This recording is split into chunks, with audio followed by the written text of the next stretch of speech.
Weather Service in Lincoln has issued a tornado warning for western Champaign County, southeastern DeWitt County, southeastern McLean County, northeastern Macon County, Pike County, until 10:45 p.m. At 10:09 p.m., a severe thunderstorm capable of producing a tornado was located near Argenta and moving northeast at 45 miles an hour. This storm is capable of producing a tornado. This is a radar-indicated threat. The following impacts are expected. Mobile homes will be heavily damaged or destroyed. Significant damage to roofs, windows, and vehicles will occur. Flying debris will be deadly to people and animals.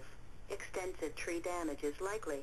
Locations impacted include Monticello, Champaign, Weldon, DeLand, White Heath, Farmer City, Seymour, Mansfield, Mahomet, Lake of the Woods, Savoy, Urbana, Cisco, Lodge, Galesville, Willard Airport, and Floodland.